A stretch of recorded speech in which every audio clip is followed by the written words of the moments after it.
ચાલો ફરીથી પાછું આપણે મીન્સ કે ન્યૂ વિડીયોથી સ્ટાર્ટ કરીએ. આટલે સુધી પહોંચેલા છે કે જે T0F છે એ શુદ્ધ દ્રાવકનું ઠારણ બિંદુ છે અને TF એ શું છે? દ્રાવણનું ઠારણ બિંદુ છે. તો તમને આઈડિયા આવી ગઈ હશે કે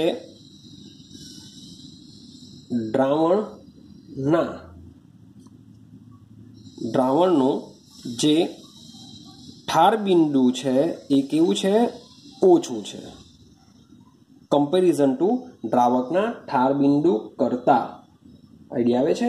માટે લખી શકીએ કે ઠાર બિંદુમાં થતો ઘટાડો, શબ્દ શું છે? ઘટાડો.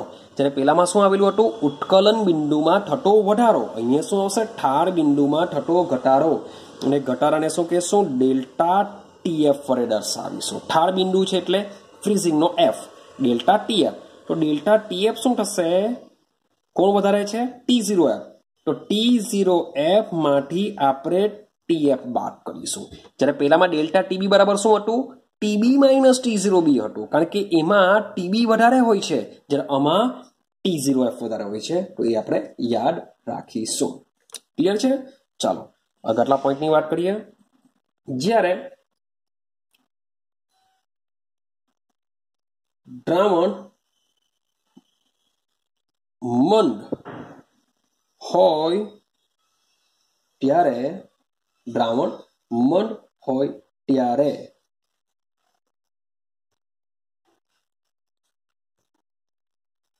ઠારણ બિંદુ અવનયનને કહેવામાં આવે છે ડેલ્ટા TF. ઠારણ બિંદુમાં થતો જે ઘટાડો જે ડેલ્ટા TF છે તેને શું કહેશું? ઠારણ બિંદુ અવનયન. એ દ્રાવણની મોલાલિટી ને સમપ્રમાણમાં હોય છે. એ જ વસ્તુ પેલામાં બી કીધેલું કે દ્રાવણ મંદ હોય ત્યારે ઉત્કલન બિંદુ ઉન્નયન ડેલ્ટા TB એ દ્રાવણની મોલાલિટીને સમપ્રમાણમાં હોય. બંનેમાં સેમ જ કન્સેપ્ટ કામ કરે છે. તો આના માટે શું લખી શકાશે? ડેલ્ટા TF ચલે છે સ્મોલ m. હું ચલને કાઢી નાખું તો શું થશે? Delta TF is equal two KF into small m. Clear? હવે આ જે પદો છે પદને તમારે સમજાવવું પડશે કે જ્યાં KF એ, ચાલો યાદ કરો KB ને આપણે શું કહેતા? ઉત્કલન બિંદુ ઉન્નયન અચળાંક. મેં તમને કીધેલું કે યાદ રાખવાનું. ઉત્કલન બિંદુ ઉન્નયન અચળાંક. તો આને શું કહેશું? ઠારણ બિંદુ અવનયન અચળાંક. જ્યાં KF એ ઠારણ બિંદુ અવનયન અચળાંક છે અને સ્મોલ m એ મોલાલિટી છે. સ્મોલ m શું છે? સેમ બંનેમાં એક સરખું આવશે, મોલાલિટી છે. તો આના પરથી આપણે શું કરીએ? એક સમીકરણ બનાવી દઈએ. માટે delta TF is equal two KF. ચલો સ્મોલ m એટલે મોલાલિટીનું સૂત્ર મૂકો.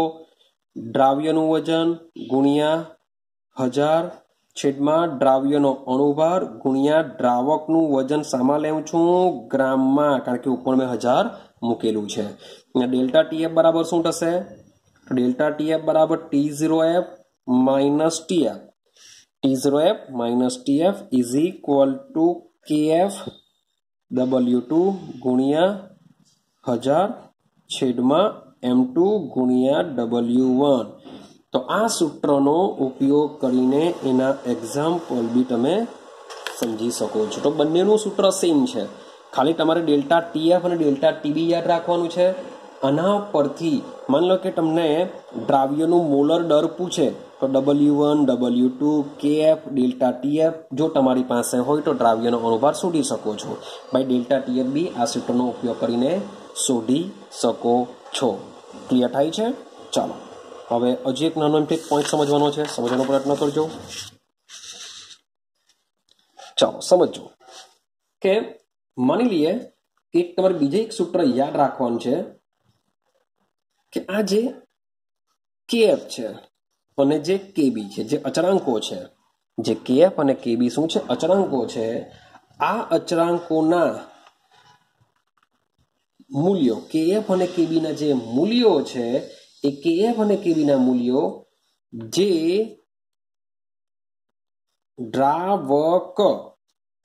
દ્રાવકના સ્વભાવ પર આધાર રાખે છે.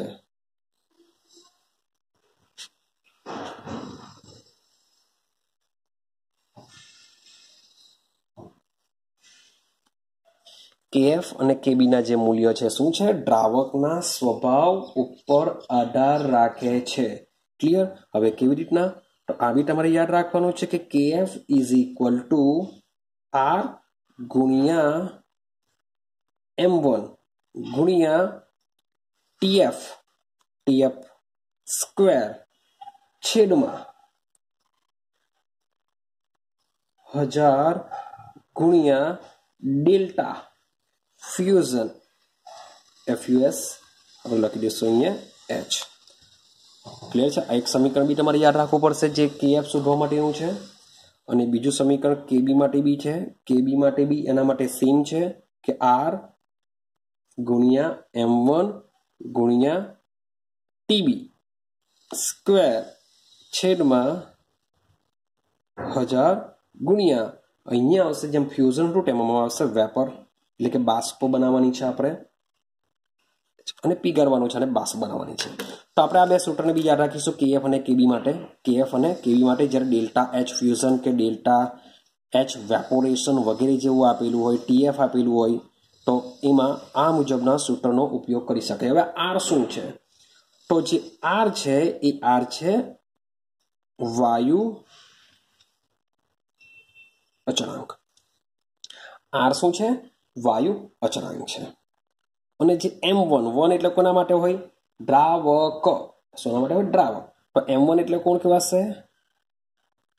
દ્રાવકનું આણ્વીય દર, એટલે કે અણુભાર લઈ લઈશું આપણે. ચલો TF અને TB તમને આઈડિયા હશે જ. વાત ચાલે છે માત્ર TF. તો TF શું છે? દ્રાવક. TF શું છે? દ્રાવકનું ઠાર બિંદુ. TF શું છે? દ્રાવકનું ઠાર બિંદુ છે. સેમ વાત કરીએ TB. તો TB પણ શું આવશે? દ્રાવકનું અહીંયા ઠાર બિંદુ છે, તો અહીંયા શું આવશે? ઉત્કલન બિંદુ છે. ઠાર બિંદુ, ઉત્કલન બિંદુ.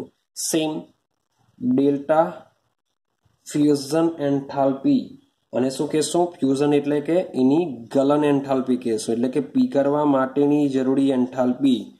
અને સેમ વસ્તુ લાસ્ટ પોઈન્ટ છે ડેલ્ટા VAPH, મીન્સ કે વેપોરાઇઝેશન એન્થાલ્પી, એટલે કે બાષ્પીયન એન્થાલ્પી કહેવાશે એને, જે આપણે ઉષ્મા ગતિશાસ્ત્રની અંદર ભણીને આવ્યા છે. બાષ્પીયન એન્થાલ્પી.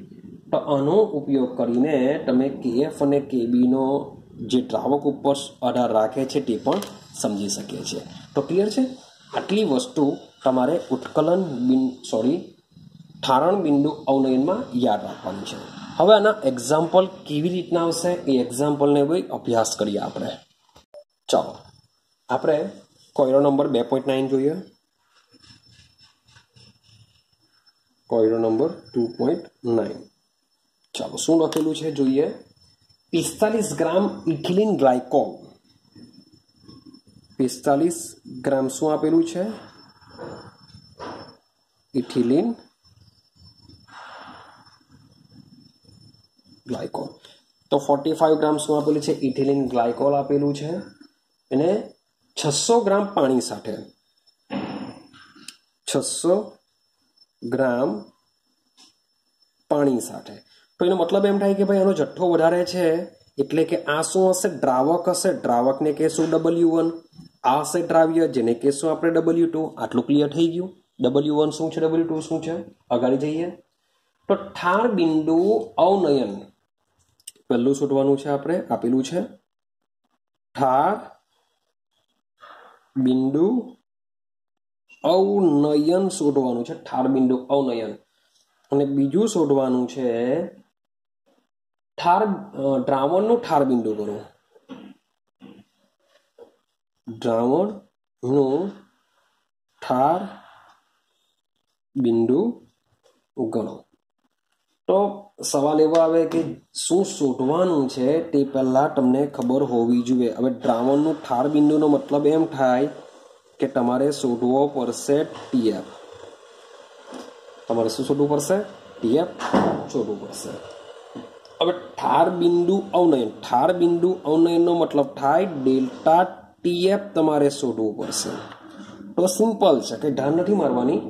ચાલો, તો ઇથિલિન ગ્લાયકોલનો મતલબ શું થાય? ઇથિલિન ગ્લાયકોલ શું છે તો એને જો સમજીએ તો CH2OH CH2OH CH2OH CH2OH અને કહેવામાં આવે છે ઇથિલિન ગ્લાયકોલ, જેનું અણુસ્તર બની જશે C2H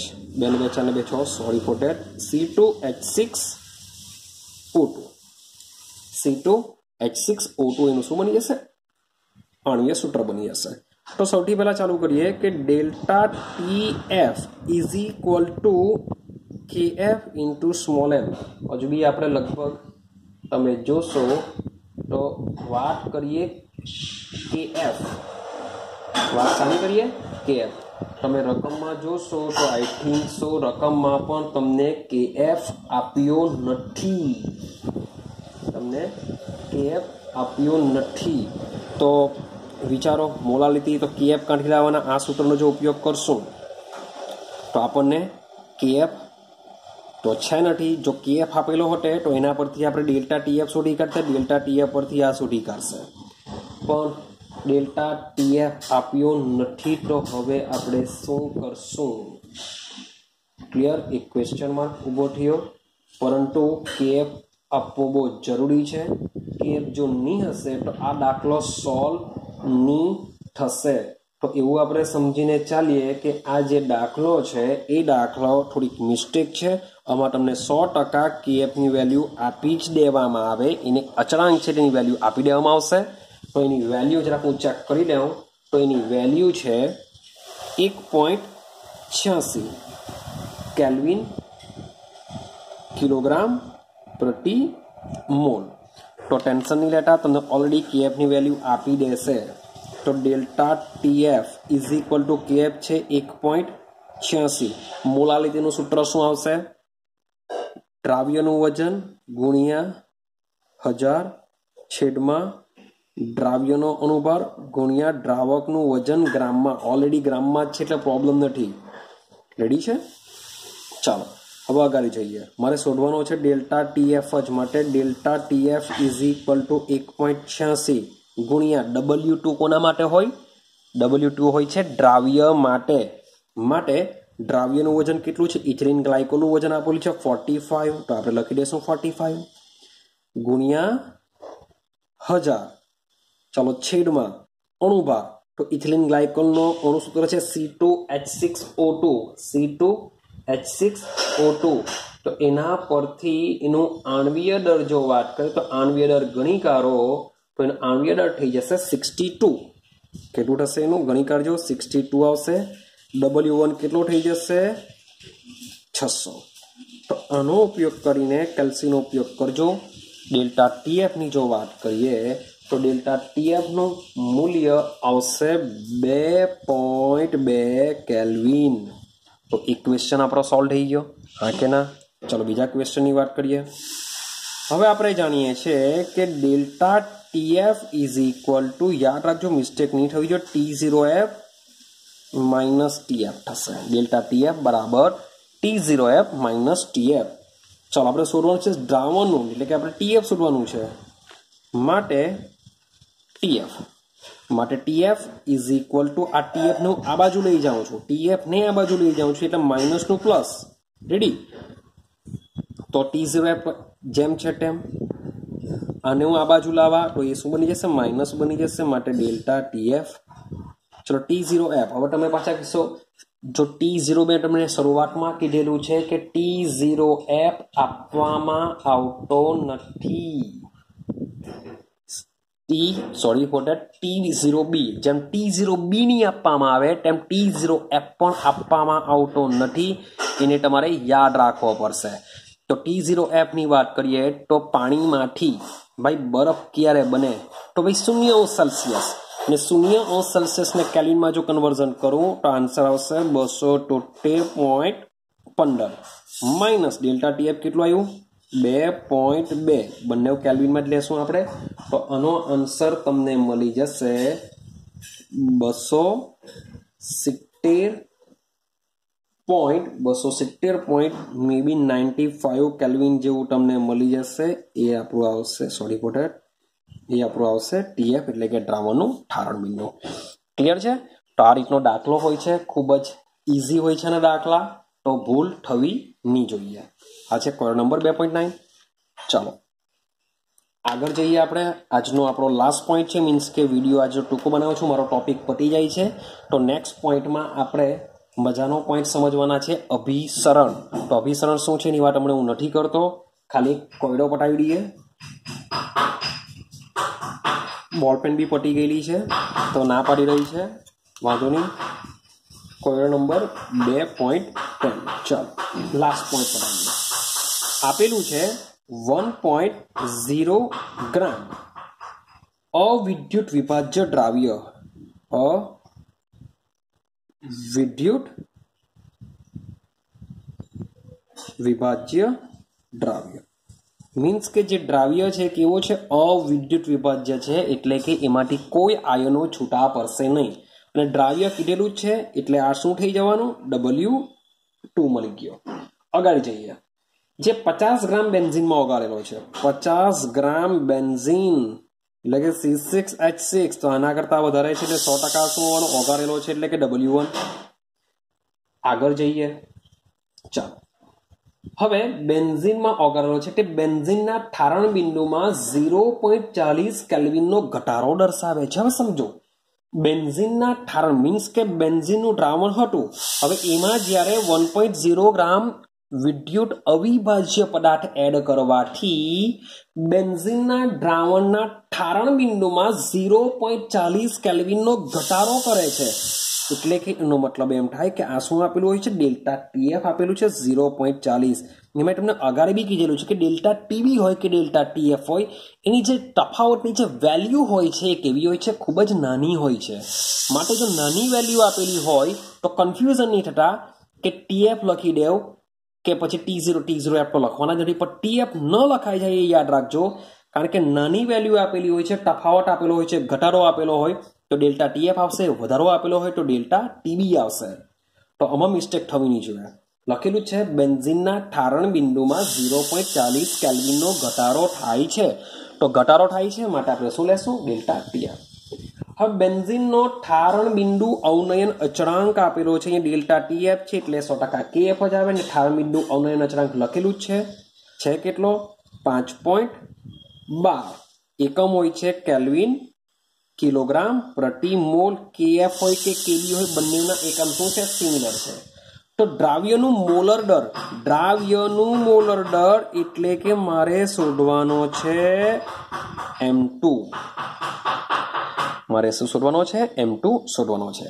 ચાલો સૂત્ર મૂકીએ. સેમ સૂત્ર ડેલ્ટા TF બરાબર KF ઇન્ટુ સ્મોલ m.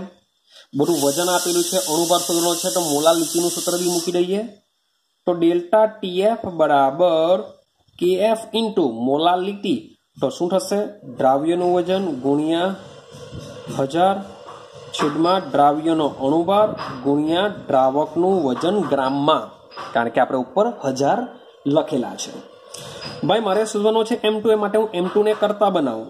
માટે M2 is equal two KF into W2 ગુણ્યા 1000 છેદમાં M2 ઉપર આવી જશે, ડેલ્ટા TF નીચે આવશે, માટે ડેલ્ટા TF ગુણ્યા W1. ક્લિયર થાય છે? બધી વેલ્યુ મૂકી દઈએ આપણે એટલે આપણે આન્સર મળી જશે. ચલો KF ની વેલ્યુ કેટલી છે 5.12. W2 દ્રાવ્યનું વજન કેટલું આપેલું છે 1.0 ગુણ્યા 1000 છેદમાં, ચાલો ડેલ્ટા TF છે 0.40 ગુણ્યા W1 એટલે કે દ્રાવકનું વજન કેટલું આપેલું છે 50 આપેલું છે. તો આ તમને મળી જશે m2. તો આ પ્રકારે તમે કેલ્ક્યુલેશન કરશો તો m2 ની વેલ્યુ 256 ગ્રામ પ્રતિ મોલ આ એનો એકમ છે. તો આ રીતની તમારી વેલ્યુ તમને મળી જશે. ક્લિયર છે? તો આવા આ રીતના એના દાખલા પૂછાતા હોય છે, ખૂબ જ સિમ્પલ. તો અહીં આપણે આજનો અહીંનો લેક્ચર નાનો બન્યો છે એ સ્ટોપ કરીએ છીએ. નેક્સ્ટ વિડીયોથી આપણે નવા પોઈન્ટ ચાલુ કરીશું, થોડુંક ડિફરન્ટ હશે. જે આપણી ચોથી એપ્લિકેશન છે કે અભિસરણ દબાણમાં પણ ફેરફાર થાય છે તેને સમજવાનો પ્રયત્ન કરશું. એટલે આપણું ચેપ્ટરની પૂર્ણાવતી પર આપણે આવી જશું. તો નેક્સ્ટ વિડીયોમાં આપણે અભિસરણ દબાણ વિશે સમજીશું. મજાનો ટોપિક છે. ચાલો આપણે અહીંયા વિડીયોને સ્ટોપ કરીએ છીએ.